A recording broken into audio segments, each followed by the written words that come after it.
राज्य के सरकारी कर्मचारी लंबे समय से महंगाई भत्ता बढ़ाने की राज्य सरकार से मांग करते आए हैं। हाल ही में सरकार ने केंद्र के कर्मचारियों का महंगाई भत्ता बढ़ाया। केंद्रीय कर्मचारियों को 34% महंगाई भत्ता दिया जा रहा है, जबकि राज्य के कर्मचारियों को 22% महंगाई भत्ता ही मिल रहा है और इसी के चलते राज्य के कर्मचारी नाराज हैं। कर्मचारी नेता कमल वर्मा ने बताया कि 25 से 29 जुलाई के बीच सारे कर्मचारी सामूहिक अवकाश लेकर हड़ताल करने वाले हैं। 5 दिन तक प्रदेश के सभी सरकारी दफ्तरों में कामकाज ठप रहेगा। आंदोलन की तैयारी को लेकर आज से बैठकों का दौर शुरू हो चुका है।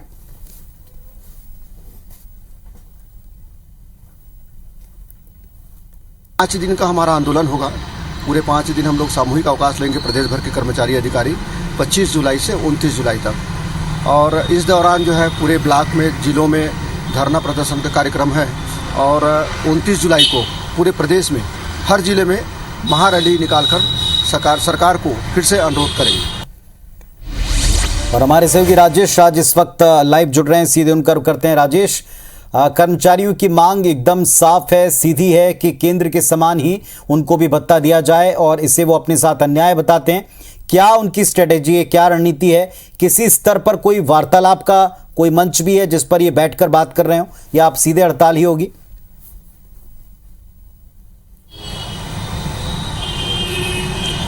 देखिए पुनीत, इन 2 मांगों को लेकर के ये काफ़ी लंबे समय से सरकार के सामने अपनी मांगे रख चुके हैं। ज्ञापन के जरिए मिल करके बात करके इन्होंने अपनी मांग रखी है और इनका कहना है कि ये उनका हक है। ये नियम में है कि केंद्र सरकार अगर अपने कर्मचारियों को जो भी महंगाई भत्ता या आवास भत्ते की घोषणा करती है, उसी लाभ को पाने के अधिकारी राज्य सरकार के कर्मचारी भी हैं।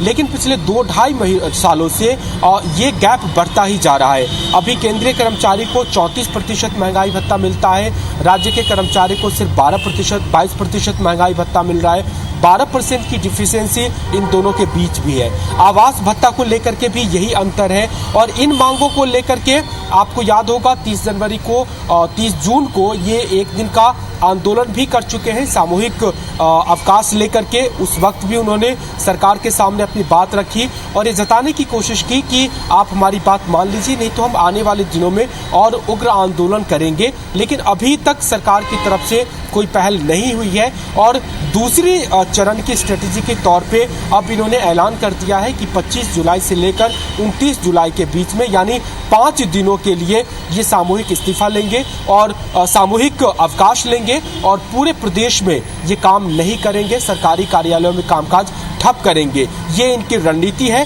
और इसको सफल बनाने के लिए आज से बैठकों का दौर शुरू हुआ है। अभी भी एक बैठक चल रही है कर्मचारी अधिकारी फेडरेशन की, जिससे 75 सरकारी कर्मचारियों के संगठन जुड़े हुए हैं, गैर मान्यता प्राप्त और मान्यता प्राप्त भी। और ये तमाम रणनीति पर चर्चा हो रही है। ब्लॉक से लेकर के जिला स्तर पे पर्यवेक्षक नियुक्त किए गए हैं। ये सारे लोग जाएंगे और पूरे प्रदेश के कर्मचारियों को एकजुट करके, इकट्ठा होकर के, करीब 4-4.5 लाख सरकारी कर्मचारी होते हैं, उन्हें 25 से 29 जुलाई के बीच में सामूहिक अवकाश लेने के लिए प्रेरित करेंगे और आंदोलन को सफल बनाने की कोशिश होगी। अगर इस दूसरे चरण पे भी सरकार की तरफ से कोई बात नहीं हो पाती, कोई ठोस फैसले नहीं हो पाते, तो फिर अगस्त में इन्होंने अनिश्चितकालीन हड़ताल का ऐलान किया है और फिर ये अनिश्चित काल के लिए काम बंद करके हड़ताल पर चले जाएंगे।